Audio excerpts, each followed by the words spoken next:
মাসুদ ভাই বলেন।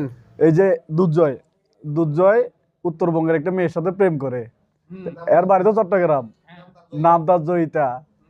ঘটনা হচ্ছে যে আমাদের চট্টগ্রামের একটা ভাষা, কমন ভাষা আছে না, গালি, যে আমরা কিন্তু চট্টগ্রামের ভাষা সুদানের ফুয়া ছাড়া কথা বলে না। এ না আলাই বালা বলি আমরা। আচ্ছা যাই হোক, সুদানের ফুয়া বলতে বলি। আচ্ছা এখন হ্যাঁ, এখন এ কি করছে, এর গার্লফ্রেন্ড একদিন এর সাথে কথা বলতেছে, আমি উপরে বসে আছি, ওখানে বলতেছে, তো আচ্ছা জানো তোমরা যে কথায় কথায় সুদানের ফুয়া বলো, এটা কেন বলো?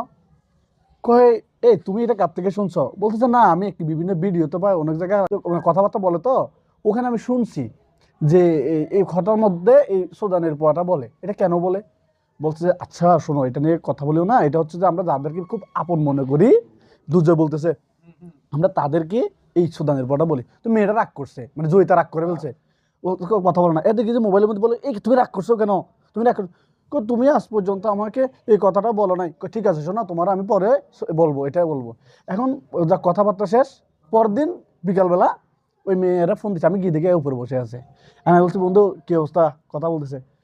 তারপর বলছে আচ্ছা জানু, এই আমি না আজকে একটা ভালো কাজ করছি। মেয়েটা এরা বলতেছে, তো বলছে কি ভালো কাজ করছো? আমি না আমার আব্বা আম্মারে আমি আজকে তোমার কথাটা বলছি। কি বলছে? আমি বলছি এই আম্মু তুমি অনেক বড় সুদানের পোয়া। আব্বুরে বলছে আব্বু তুমিও অনেক বড় সুদানের পোয়া। তো এটা তো ওয়াঙ্গির যে তুই কি হইল, তুই কি হলো, এটা বলা যায় না। তখন কেন শোনা ফলার বলছে, বলছে তুমি কেন বলবা এটা, এটা কি বলা যায়?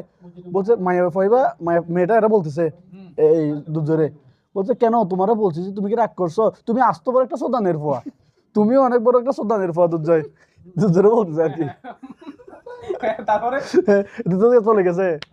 এখন কথা হচ্ছে মানে ওইটাই যে চট্টগ্রামের মানুষ, চট্টগ্রামের বুলি কথা গালি ওদের জন্য বুলি হয়ে গেছে, এই জন্য দুর্জয় সুদানের পোয়া হয়ে গেছে। ঠিক আছে, মানে এই কথাটা বলছে দূর তাহলে খুশি করার লাগে। হ্যাঁ উনি তো বুঝতে পারে না, হ্যাঁ এটা বুঝবে, সিটিংরা এইসব ভিডিও দেখলে বুঝতে পারে, আর বলতে পারে না।